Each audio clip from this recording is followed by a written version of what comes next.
আসসালামু আলাইকুম। আমি সাইদুল। আজকে আমাদের আলোচনার টপিক ভারসাম্য, দাম ও পরিমাণ। এটার চিত্রের সাহায্যে ব্যাখ্যা বা ভারসাম্য দাম না থাকলে আম, হয়তো দেখা যাচ্ছে ভারসাম্য দাম থেকে বেশি বা কম দামে বাজারের চাহিদার অবস্থা কি, যোগানের অবস্থা কি, এই জাতীয় ম্যাক্সিমাম কোশ্চেন আছে। তোমরা অনেকেই আমাকে এই কোশ্চেন গুলো নক দিয়ে দিয়েছো এবং অনেকেই বলতেছিলা যে এটা নেওয়ার দরকার, বা অনেকে এটা বুঝতেছো না।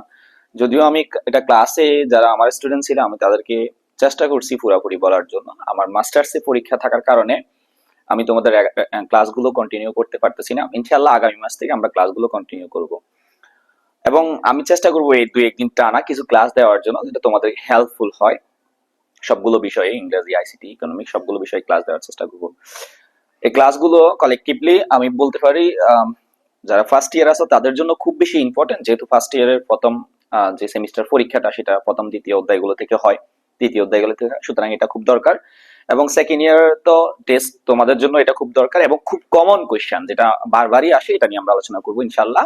মানে কোয়েশ্চেন বেস ক্লাসটা, তবে ক্লাসটার বেসিক থাকবে হচ্ছে কোয়েশ্চেন রিলেভেন্ট করে, এবং একই সাথে হচ্ছে তুমি এই ভারসাম্য দাম ও পরিমাণ কি, ভারসাম্য না থাকলে কি হবে, চাহিদা যোগানের কি অবস্থা, সেটা চিত্রসহ হোলস একটা মানে আমরা চেষ্টা করবো ওভারঅল একটা ডিটেলস দেওয়ার ইনশাল্লাহ শর্ট টাইমের মধ্যে। এবং যারা আমাকে এই কয়েকদিন যাবত নক দিয়েছিলাম, বা যারা এই কয়েকদিন যাবত আমার খোঁজ খবর জন্য অনেকে নক দিছে, তোমাদেরকে আন্তরিকভাবে আমি আসলে ধন্যবাদ জানাই। অনেকেই বলতেছে যে কখন আসবেন, মানে হয়তো আমার ক্লাস ভালো লাগে এই জন্য। তো আসলে এটা আমি খুব ভালোভাবে নিই এগুলো, এই বিষয়গুলো, এবং আমার অনুপ্রেরণা জাগায়। হ্যাঁ, ধন্যবাদ সবাইকে। এবং তোমরা ম্যাক্সিমামই আমাকে সেম কোশ্চেনটা করছো, আমি এই জন্য ক্লাস আগে তোমাদের এটা দিয়ে শুরু করছি। যদি আমার এটা ইচ্ছা ছিল না আমি অন্য বিষয়গুলো আলোচনা করবো, তাই যারা আমাকে ইয়ে করছো, তাদেরকে রং দিছো, তাদের উদ্দেশ্য করে আগে তাদের যে চাওয়াটা সেটা ম্যাক্সিমামই এই কোশ্চেনটা চাইছো, যে ভারসাম্য দাম না থাকলে চাহিদা যোগানের পরিমাণ কি অবস্থা হবে সেটা। তা আমরা এখানে একটা কোশ্চেন নিয়েছি, এটা বোর্ড কোশ্চেন, এবং এটাতে ভারসাম্য দাম ও পরিমাণ নির্ণয় করে, এটা সবাই পারো, একদম সবাই। এখন বলতেছে এরপরে 8 টাকা দাম নির্ধারণ করলে বাজার পরিস্থিতি কি হবে যদি 8 টাকা দাম নির্ধারণ করে। আবার বলতেছে 4 টাকা দাম নির্ধারণ করলে, দুইটা কোয়েশ্চেন রাখছি, দুইটা আসে না, গত একটা হয়, অর্থাৎ পুরো ধারণাটা দেওয়ার জন্য আমরা দুইটা কোয়েশ্চেন রাখছি। ঠিক আছে। আহ ভারসাম্য দাম না থাকলে কি হবে, তো ভারসাম্য বিষয়টা কি সেটা আমরা অবশ্যই জানি। আমরা অলরেডি যারা ইকোনমিক্স পড়ি তারাও জানি, আবার যারা ইকোনমিক্স পড়ি না আমরা তারাও জানি ভারসাম্য জিনিসটা কি। হুম। ভারসাম্য জিনিসটা হচ্ছে এমনিতে ইকোনমিক্স এর কথাটা বাদ, ব্যালেন্স। ব্যালেন্স কি? হ্যাঁ, what do you mean by balance, মানে ব্যালেন্স দ্বারা তুমি কি বুঝতে যাচ্ছ, কি বুঝাচ্ছ, কি বুঝতেছো? হ্যাঁ, ব্যালেন্স দ্বারা বোঝাচ্ছি উভয় পাশে সেম যেটা থাকবে, যেমন দাড়ি পাল্লার উভয় পাশে সেম বোঝাচ্ছে ওরা, মানে ন্যায় বিচার, জাস্টিস বোঝাচ্ছে, বিষয়টা ওইরকম ব্যালেন্স। যে এই পাশে 5টা হলে এই পাশেও 5টা হবে, এই পাশে 10 কেজি হলে ও পাশে 10 কেজি হবে, এটা হচ্ছে ব্যালেন্স, মানে ব্যালেন্স রাখা। ঠিক ভারসাম্যটা বিষয়টা ওরকম, যে ভারসাম্য কোথায়, ভারসাম্য equivalent between supply and demand. হ্যাঁ, তাহলে সাপ্লাই এবং ডিমান্ডের মধ্যে ভারসাম্যটা এখানে আমরা আলোচনা করব, যে বাজারে সাপ্লাই এবং ডিমান্ডের মধ্যে কোন দামে ভারসাম্য থাকবে, ভারসাম্য থাকলে কি অবস্থা হবে, ভারসাম্য না থাকলে কি অবস্থা হবে, ভারসাম্য না থাকার কারণগুলো কি, ভারসাম্য না থাকলে কে লাভবান হয়, কে লস হয়, বেশি দামে কে লাভবান হয়, কে লস হয়, এই বিষয়গুলো ওভারঅল। তাহলে আমরা শুরু করি।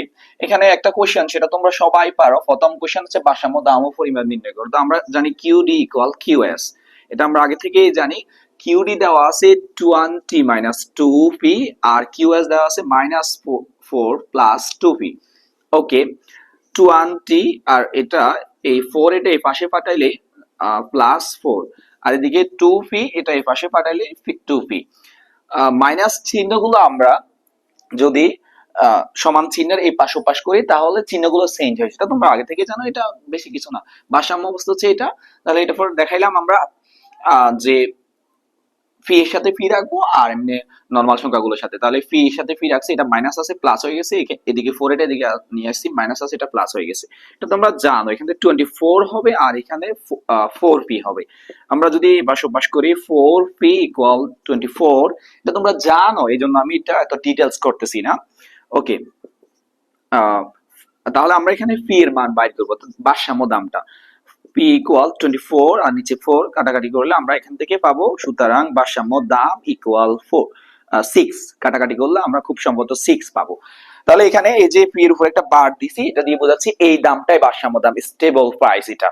অর্থাৎ এই প্রাইসে হচ্ছে মার্কেটে চাহিদা এবং যোগানের সমান থাকবে, এখানে কোনো ঘাটতি থাকবে না, চাহিদা বেশি থাকবে না, যোগানও বেশি থাকবে না, সমান থাকবে। সেটা আমরা আবার দেখবো যে সমান কিনা, এই দাম কি অ্যাকচুয়ালি ভারসাম্য দাম কিনা। আমরা এটা পাইছি, শুধু এটা মনে রাখো যে এখানে প্রাইস আমরা কি পাইলাম, এটা 1 নং সমীকরণ, এটা 2 নং সমীকরণ। প্রাইস আমরা 6 পাইছি, শুধু এটুকু মনে রাখলে হবে, প্রাইস 6 পাইছি। ওকে, হ্যাঁ আমি দ্রুত বলতেছি, এটা তোমরা জানো, আমি এটা তোমরা ম্যাক্সিমাম জানো, এই জন্য দ্রুত বলতেছি। তো এখানে এরপরে দেখো প্রাইস, তাহলে ভারসাম্য দাম 6 পাইলাম, সেটা আমরা যদি 1 নং সমীকরণে বসাই, কিউডি ইকুয়াল 20 মাইনাস 2পি, 20 মাইনাস 2পি এর মান যদি 6 বসাই, তাহলে এখানে আমরা সব করলে 8 পাবো।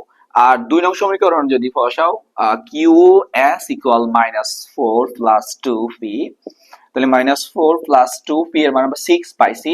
12 থেকে 4 গেলে 8, ওই জন্য এটা ভারসাম্য দাম, কারণ এই দামে চাহিদা যা যোগানের পরিমাণ তা, অর্থাৎ market get it equilibrium condition or balance condition. হ্যাঁ, কারণ at this price the demand and supply are same, এই প্রাইসে ডিমান্ড এবং সাপ্লাই দুইটাই সমান। হ্যাঁ, that's why we call it equilibrium price, আমরা এই জন্য এটাকে ইকুইলিব্রিয়াম প্রাইস বলবো।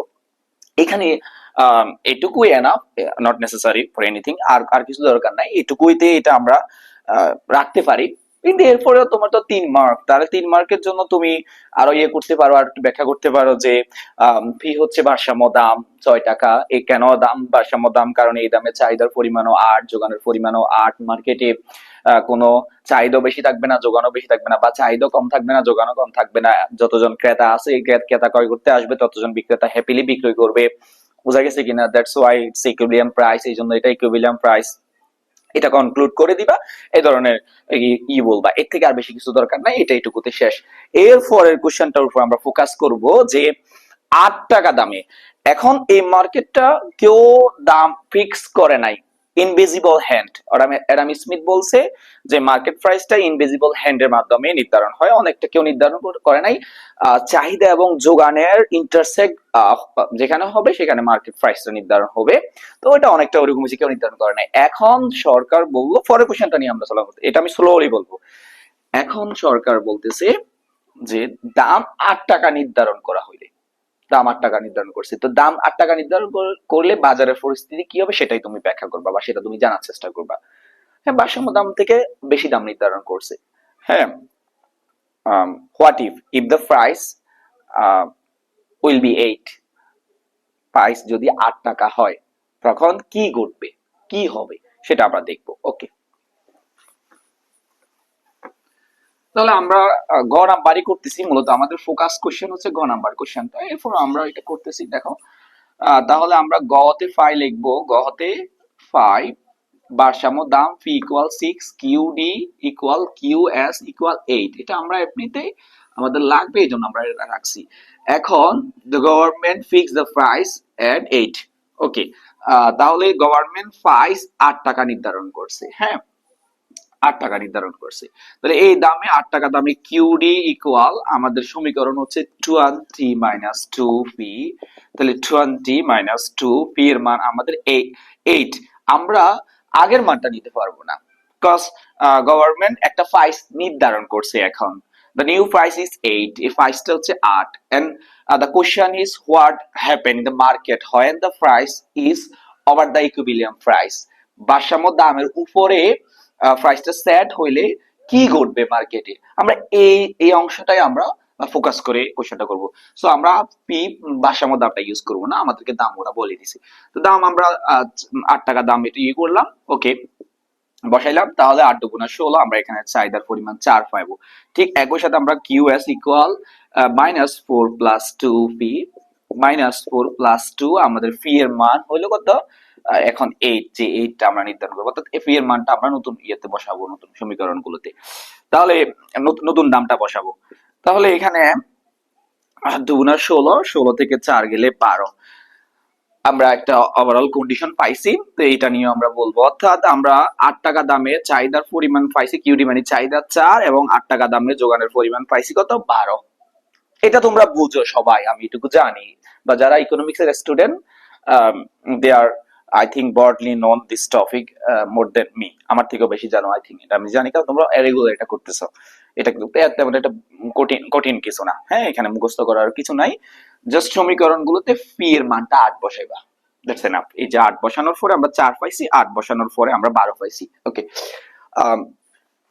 আমরা নেক্সট টপিক, নেক্সট যে ইয়েটা, নেক্সট পার্টটা, সেটার উপর লুক ওভার যদি করি, তাহলে আমরা আগে 6 টাকা দাম যেটা ছিল, 6 টাকা দামে প্রাইস, 6 টাকা দামে আমরা কিউডি ছিল 8, এবং আমাদের কিউএস ছিল কত, 8 টাকা, 8। ওকে, এখন মার্কেট প্রাইস 8 টাকাতে আমরা এটা পাইছিলাম 4, আর এটা পাইছি 12। হুম, এই যে এই এটা আমরা ব্যাখ্যা করব। হ্যাঁ, এই কন্ডিশনটা, এটা পুরাটা আমরা ব্যাখ্যা করব। আমি এটা এক পাশ করে লিখলে ভালো হতো। আচ্ছা, একটু উপর করে লিখি, তাহলে তোমাদের বুঝতে একটু সুবিধা হবে। হ্যাঁ, চিত্রটা একটু বড় করে আঁকতে পারবো। এটা একটু উপর করে লিখি। তাহলে দাম আমরা একবার 6 টাকা দামে পাইছি, আর হচ্ছে কিউডি এবং কিউএস 6 টাকা দামে এটাও 8, এটাও 8, আর 8 টাকা দামে এটা 4, এটা হচ্ছে 12। ওকে, তাহলে এটা হচ্ছে আমাদের ওভারঅল যে আমরা ফাইন্ডিংটা, যেটা এখান থেকে আমরা করে ক্যালকুলেশন করে পাইলাম। এখন আমরা এটা অবস্থাটা এখানে এমনিতে বলতে পারতেছি। অবস্থাটা কি হচ্ছে এখানে, অবস্থাটা দেখো, এখানে হচ্ছে কিউডি সমান কিউএস, মানে চাহিদা যোগান সমান। কিন্তু এখানে আমরা এমনিতে বলে দিতে পারতেছি কিউডি থেকে কিউএস বেশি। কিউডি থেকে কিউএস পরিমাণটা বেশি। ওকে, তাহলে এটা তো এমনি দিলাম, কিন্তু আমরা এটা ওভারঅল চিত্রের মাধ্যমে এটা আমরা পুরাটাই বলার চেষ্টা করবো ইনশাল্লাহ। ওকে, তাহলে উপরে যে দামগুলো আমরা যদি বোকেন সাইন ইউজ করি, 6 এবং 8 বোকেন সাইন ইউজ করলাম। বোকেন সাইন কেন ইউজ করা হয় তোমরা জানো। আর এখানে আমাদের সর্বোচ্চ 4 থেকে শুরু করে 12 পর্যন্ত। তাহলে আমরা 4, 8, 12 বোকেন সাইনের দরকার নাই, আমরা এখানে কিউডি এবং কিউএস দুইটাই নিলাম। তাহলে দেখো, প্রথমে এই যে আমরা চাহিদাটা আঁকি ফেলি। 6 টাকা দামে চাহিদার পরিমাণ 8 ছিল, দাম যখন 6, চাহিদার পরিমাণ তখন 8। ওকে, দাম যখন 6, চাহিদার পরিমাণ 8, আর দাম যখন 8 টাকা, চাহিদার পরিমাণ তখন 4। 8 টাকা হলে চাহিদার পরিমাণ তখন 4। তাহলে আমরা একটা চাহিদা রেখা অলরেডি পাই গেলাম, আমাদের একটা চাহিদা রেখা হয়ে গেল। ওকে, এই হচ্ছে চাহিদা রেখা। আবার আমরা একইটাতে আমরা এটা আঁকি ফেলছি। 6 টাকা দামে চাহিদার পরিমাণ 8, 8 টাকা দামে চাহিদার পরিমাণ কত, 4। 6 টাকা দামে চাহিদার পরিমাণ 8, এবং 8 টাকা দামে চাহিদার পরিমাণ 4। এটা আমরা একটা রেখা পাই গেছি অলরেডি। ওকে, এরপরে আমাদের কলার সিলেক্টটা, এরপরে আমাদের যে এটা যোগান রেখাটা আমরা এটা আঁকবো, যে 6 টাকা দামে আমাদের যোগানের পরিমাণ 8। ঠিক একই ইয়াতে 6 টাকা দামে যোগানের পরিমাণ 8, এবং 8 টাকা দামে যোগানের পরিমাণ 12। 8 টাকা দাম হলে যোগানের পরিমাণ 12 হবে, 12। ওকে, 12। তাহলে এখন আমরা আরেকটা রেখা টানবো, সেটা হচ্ছে এসএস রেখা। তোমরা কি জানো যে যেটা হচ্ছে ডাউনওয়ার্ড স্লোপিং, বুঝা গেছে? যে কার্ভটা, দ্য কার্ভ যেটা হচ্ছে ডাউনওয়ার্ড স্লোপিং অর্থাৎ নিম্নগামী, সেটা হচ্ছে চাহিদা রেখা, মানে আমি কি পরিমাণ চাহিদা করতেছি। আর যেটা আপওয়ার্ড স্লোপিং, উপরের দিকে উঠবে, সেটা হচ্ছে যোগান রেখা। হ্যাঁ, মানে একজন বিক্রেতা কতটুকু বিক্রি করবে এটা। তাহলে দেখো, ভারসাম্য অবস্থাটা কি জানো, যেখানে চাহিদা এবং যোগানের পরিমাণ সমান, সেটা হচ্ছে ভারসাম্য। তাহলে আমরা ই বিন্দুরে ভারসাম্য বিন্দু বলবো, কারণ ই বিন্দুতে আমাদের চাহিদা এবং যোগানের পরিমাণ কি, সমান। এখন এটা ভারসাম্য বিন্দু ছিল, কিন্তু মার্কেট প্রাইস 8 টাকা নির্ধারণ করছে। কয় টাকা নির্ধারণ করছে, 8 টাকা। মার্কেট প্রাইস 8 টাকা নির্ধারণ করাতে বাজার পরিস্থিতি কি হচ্ছে, মার্কেট প্রাইস 8 টাকা নির্ধারণ করাতে এই যে চাহিদার পরিমাণটা এই বিন্দুতে, অর্থাৎ চাহিদার পরিমাণ কমে গেছে। চাহিদা যেখানে আগে 8 ছিল, সেটা কমে কত হয়ে গেছে, 4। আর যোগানের পরিমাণ যেখানে আগে 8 ছিল, সেটা বেড়ে কত হয়েছে, বি বিন্দুতে 12 হয়েছে। অর্থাৎ তোমাদেরকে একটা অবস্থা বোঝাই, যে বাজারে 12 জনে 12টা পণ্য বিক্রি করতে নিয়ে আসছে, আর 4 জন যায় 4টা পণ্য ক্রয় করবে।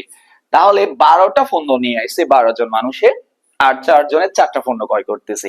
তাহলে দেখো, 4টা পণ্য ক্রয় করতেছে, 12 টাকা নিয়ে আসছে, আরো 8টা প্রোডাক্ট অতিরিক্ত, অর্থাৎ এই যে এখানে ত্রিভুজের মতো যে অংশটা, সেটা হচ্ছে আমাদের মার্কেটে অতিরিক্ত নষ্ট হবে। কেন? ওভার প্রাইসের কারণে। হ্যাঁ, এটা বিক্রয় হবে না, কারণ মানুষের আয়ত্তের বাইরে গেলে মানুষ ক্রয় করা কমাই দিবে। তখন এই যে আমি কালো করে দিলাম, এই অংশটা হচ্ছে অতিরিক্ত প্রাইসিং এর কারণে, অথবা ভারসাম্য দাম থেকে বেশি দাম হওয়ার কারণে মানুষের চাহিদার পরিমাণ কমে যাবে আর যোগানের পরিমাণ বেড়ে যাবে। মানুষ যে বিক্রি করতে চাইবে সে তো দাম বেশি, এখন বেশি বেশি উৎপাদন করবে। হ্যাঁ, আর যে ক্রয় করতে চাইবে দাম যেহেতু বেশি, সে কম কম। তাহলে একদিকে বিক্রেতারা বেশি বিক্রি করতে চাচ্ছে, বেশি বিক্রি করার জন্য নিয়ে এসছে, দাম যেহেতু বেশি হবে, লাভ বেশি হবে। আরেকদিকে ক্রেতা যারা আছে, আমরা যারা আছি, দাম বেশি দাম অবস্থায় আমরা কম ক্রয় করব। তাহলে কি হচ্ছে, মার্কেটে একটা ডিস ইকুইলিব্রিয়াম, অর্থাৎ এই 8 টাকা দামে 12 পরিমাণ মার্কেটে আছে, আর আমরা 4 পরিমাণ নিয়ে আসতেছি, তাহলে আরো 8 ইউনিট প্রোডাক্ট নষ্ট হবে। এই যে আমি দেখাইলাম, এটা হয় ইন্টারন্যাশনাল ট্রেডের মাধ্যমে অন্য কোথাও ট্রেড করে কারেন্সি ইয়ে করা যাবে, অথবা এটা মার্কেটে নষ্ট হয়ে যাবে। কারণ ভারসাম্য দাম থেকে বেশি দাম নির্ধারণ করছে, প্রাইসটা ভারসাম্য দাম থেকে বেশি নির্ধারণ করার কারণে এই সমস্যাটা হয়েছে। আশা করি বুঝতে পারছো। তোমরা অনেকে জিজ্ঞেস করছো যে চাহিদার পরিমাণ কি অবস্থা হবে। দেখো, চাহিদা কি হলো, চাহিদা কমে গেছে, চাহিদা কমে হয়েছে 4 হয়েছে এই বিন্দুতে, আর যোগান বেড়ে গেছে, যোগান বাড়ে বি বিন্দুতে হয়েছে, অর্থাৎ এ থেকে বি পর্যন্ত অতিরিক্ত প্রোডাক্ট থাকবে। বা তুমি যদি ট্রায়াঙ্গেল হিসাবে দেখাও, এ ই বি, এই পুরা পরিমাণটা হচ্ছে অতিরিক্ত প্রোডাক্ট থাকবে মার্কেটে। আশা করি বুঝাতে পারছি। বা তোমাদের চিত্র ব্যাখ্যা যদি দিতে চাও, নিচ থেকে ব্যাখ্যা দিবা। এখন আমি বুঝি না এখানে আসলে আমাদের সময় আমি তো দেখি না যে এত পরিমাণ মুখস্থ করতে, দুনিয়ার যা আছে সব স্টুডেন্ট মুখস্থ করে, এটা কখনো শিক্ষা হইতে পারে না। তোমরা এটা মনে রাখবা যে টিচার তোমাদেরকে মুখস্থ করায় আসলে এটা তোমাদের ভবিষ্যৎ নষ্ট করতেছে। নো, তুমি মুখস্থ করার চেষ্টা করবে না, বুঝে 2টা লাইন শিখাও। এখন বলতেছে আমি সব পারি কিন্তু লিখতে পারি না। কেন লিখতে পারবে না? তুমি এটা পারো মানে তুমি এটা লিখতে পারবা নিজ থেকে। এখানে তো বইতে যা আছে এটা না, এটা দরকার নেই। বইতে ওর নলেজ কেন তুমি কপি করবা? তোমার নলেজে কি ধরছে? সৃজনশীল ক্রিয়েটিভিটি মানে create new thing from your own mind. তোমার নিজ মাইন্ড থেকে কিছু ক্রিয়েট করা, এটা হচ্ছে সৃজনশীলতা। দেখো, চিত্রে ভূমি অক্ষে তুমি কি ধরছো? কিউডি কিউএস, চাহিদা যোগানের পরিমাণ, আর লম্বকে কি ধরছো? দাম ধরছো। বলবা চাহিদা রেখা এবং যোগান রেখা পরস্পর ই বিন্দুতে ছেদ করে, ই হচ্ছে ভারসাম্য বিন্দু, অর্থাৎ এই বিন্দুতে 6 টাকা দামে চাহিদার পরিমাণও 8, যোগানের পরিমাণও 8। এখন সরকার 8 টাকা দাম নির্ধারণ করার কারণে, বাজার ভারসাম্য হারাবে। ভারসাম্য হারায় চাহিদার পরিমাণ কমে গিয়ে 4 হবে যা এই বিন্দুতে, এবং যোগানের পরিমাণ বেড়ে গিয়ে 12 হবে যা বি বিন্দুতে। অর্থাৎ অতিরিক্ত দাম নির্ধারণ করার কারণে বাজার ভারসাম্য হারাইছে, চাহিদার পরিমাণ বেড়ে গেছে, যোগানের পরিমাণ কমে গেছে, যার ফলে বাজারে অতিরিক্ত প্রোডাক্ট থাকি যাবে এবং এই পরিমাণ প্রোডাক্ট নষ্ট হবে। এই যে ই এ বি পরিমাণ প্রোডাক্ট বাজারে নষ্ট হবে। এই হচ্ছে তোমার অতিরিক্ত দাম নির্ধারণ করলে। এখন আমরা দেখাবো বেশি এই যে 4 টাকা দামে বাজার পরিস্থিতি কি হবে, এটা তোমরা বুঝতে পারছো। যদি এটা বুঝলে ওটাও বুঝে গেছো, তাহলে আমি তারপরে একটু দেখাচ্ছি তোমাদেরকে যে 4 টাকা দামে বাজার পরিস্থিতি কি হবে। তাহলে এখন পি ইকুয়াল, সেটা আর একটা উম্ম নাম্বার কোশ্চেন, তাও আমি দেখা দিচ্ছি। এটাও এই মানে অনেক টাইপের আসে কোশ্চেন, তো এই জন্য দেখা দিচ্ছি, সবগুলো দেখা দিচ্ছি। আচ্ছা, ধৈর্য সহকারে দেখো। তাহলে পি ইকুয়াল এখন 4 টাকা নির্ধারণ করছে, 4 টাকা দাম, 4 টাকা নির্ধারণ করছে। তাহলে কিউডি ইকুয়াল 20 মাইনাস 2 পি। তাহলে 20 মাইনাস 2, এখন এই যে ফি এর মান আমরা কত বসাবো? 4। ফি এর মান 4 বসাবো। ওকে, তাহলে ফি এর মান 4 বসাইলে এখানে দেখো করলে কত হয়? 4 দুগুণে 8, 12 থাকে। আর কিউ এস ইকুয়াল, তাহলে Q S -4 plus 2 P, -4 plus 2 P এর মান তো 4, 4 দুগুণে 8, এখানে 4 থাকে। তাহলে এখন আমরা 8 টাকাটা তো দেখে ফেলছি, এখন আমরা দেখব হচ্ছে যে 4 টাকা দামে কি হচ্ছে। দেখো, 6 টাকার পরে আমরা 4 টাকাটাও নিয়ে আলোচনা করে দিচ্ছি। তাহলে 4 টাকা দামে চাহিদার পরিমাণ 12 এবং 4 টাকা দামে যোগানের পরিমাণ 4, অর্থাৎ আমরা এখানে কি বলতে পারি? চাহিদা বেশি, যোগান কম, এটা বলতে পারি। হ্যাঁ, তো আমরা এটা চিত্রের মাধ্যমে দেখাচ্ছি। এটা কিভাবে বাইর করো তোমরা আশা করি বুঝছো, এটা সহজ। 4 টাকা দাম বলছি, সেটা আমি যা চিত্র দেখাচ্ছি। 4 টাকা দামে এটা 4, হ্যাঁ, 4 টাকা দামে কি হচ্ছে সেটাও চিত্রের মাধ্যমে দেখা দিচ্ছি। দেখো, তাহলে সবসময় তোমার ভারসাম্য দামটা লাগবে, সেটা গতে পাই যাবা যতই দামই বলো। তারপর ভারসাম্য দামের সাথে ওই যে যত টাকা দাম বলবে সেটার কম্পেয়ার করবা। তুমি ইজিলি পারি যাবা। তাহলে দেখো আমার ভারসাম্য দামটা তো আমরা পাইছি আগে থেকেই জানি, এখন 4 টাকা দামে। তো আগের মতোই দাম এখানে 4 আর 6 বুকেন সাইন দিয়ে দিলাম, আর এখানে হচ্ছে আগের মতো 4 12 4 8 এবং হচ্ছে 12। তাহলে এখানে কিউডি এবং কিউএস আমরা দুইটা ইউজ করলাম এখানে দাম। তাহলে আমরা এই যে 6 টাকা দামে চাহিদা 8, যখন দাম 6 তখন চাহিদার পরিমাণ 8। আচ্ছা, যখন দাম 4 তখন চাহিদার পরিমাণ 12। তাহলে আমরা একটা চাহিদা রেখা পাই গেছি, ডিডি রেখা। এই যে 6 হইলে 8, 6 হইলে 8 আর 4 হইলে কত, 4 হইলে 12। তাহলে এটা হচ্ছে আমাদের চাহিদা রেখা। এটা হচ্ছে চাহিদা। এরপর আমরা যোগান রেখাটা করব, যে 6 হইলে 8 যোগান রেখা, 6 হইলে তাও 8 আর 6 হইলে 8, 4 হইলে 4, 4 হইলে এই যে 4, 4 হইলে 4। তাহলে আর একটা আমরা রেখা টানবো, সেটা হচ্ছে যোগান রেখা। আমরা কি জানি উপরের দিকে এটা যোগান রেখা। তাহলে দেখো আমরা আগের মতো দুইটা রেখা পরস্পর মিলিত হয়েছে এই যে ই বিন্দুতে, অর্থাৎ ই হচ্ছে ভারসাম্য বিন্দু। 6 টাকা দামের চাহিদার পরিমাণও 8, যোগানের পরিমাণও, সেটা আমরা এখানেও দেখতেছি 6 টাকা দামের চাহিদাও 8, যোগানের পরিমাণও 8। হ্যাঁ, এখন প্রাইসটা হচ্ছে মার্কেট প্রাইস থেকে, অর্থাৎ ইকুইলিব্রিয়াম প্রাইস থেকে কম। গভর্নমেন্ট সেট করছে প্রাইসটা equilibrium, below the equilibrium price থেকে কম। হ্যাঁ, সেটা এখন এই দামে মার্কেটে কি করতেছে দেখো। এই দামে তুমি চিন্তা করো না যে রেশনাল বিহেভিয়ার হিসেবে আমরা কনজুমাররা যারা আমরা কনজুম করি, ভোগ করি, আমরা কি করি, কম দাম পাইলে একটু বেশি বেশি খাওয়ার চেষ্টা করি। আমরা হয়তো এই হোল ইকোনমি চিন্তা করি না, কিন্তু ওভারঅল সাধারণ জনগণ কি করে, সাধারণ জনগণ তারা হচ্ছে বেশি বেশি খাওয়ার চেষ্টা করে। তাহলে এই যে দাম কমছে, দাম কমাতে চাহিদার পরিমাণ বাড়ে গেছে। এই যে চাহিদার পরিমাণ যায় বাড়ি কত হয়েছে 12 এই বিন্দুতে। এবং যেহেতু দাম কমছে, একজন বিক্রেতা সে এখন বেশি বিক্রি করবে না, কারণ দাম কমছে, তার মানে বেশি বিক্রি করলে তার লাভ হবে না, তাহলে সে কম বিক্রি করবে এবং সে 4 পরিমাণ বিক্রি করতেছে। আগেরটার একদম উল্টে গেছে, দাম কমে গেছে। আর তাহলে মানুষ 12 পরিমাণ ক্রয় করতে যাবে, অর্থাৎ বাজারে 12টা পণ্য ক্রয় করতে চাইবে মানুষ, বা 12 জন বাজারে গেল, কিন্তু 8 জন বিক্রি করার মতো আছে।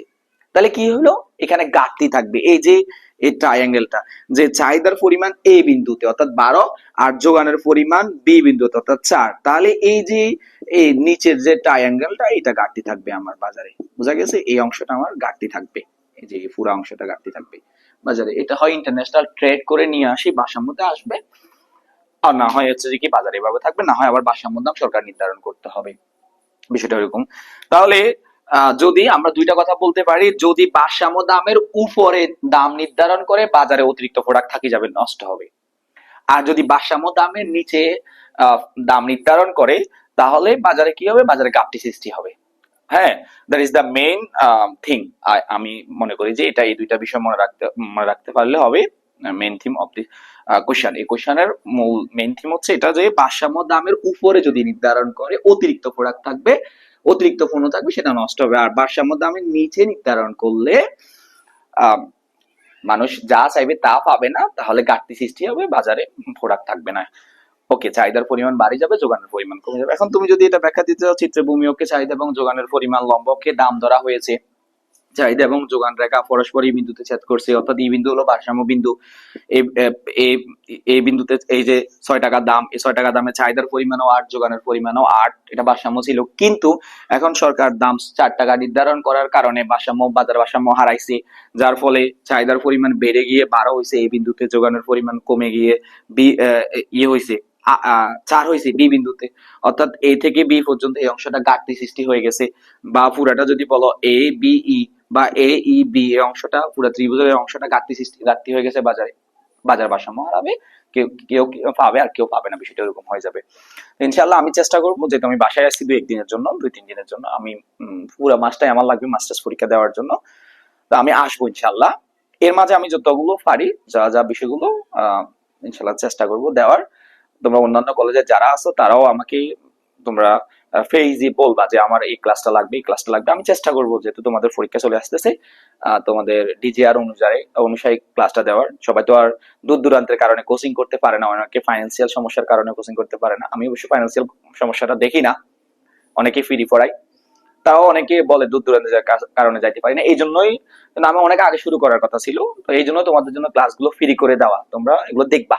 আশা করি খুব পিওর একটা ধারণা দেওয়ার চেষ্টা করতেছি, ইনশাল্লাহ পাবা, বা ক্লাস বলবা যে এটা লাগতেছে, আমি চেষ্টা করবো ইনশাল্লাহ দেওয়ার।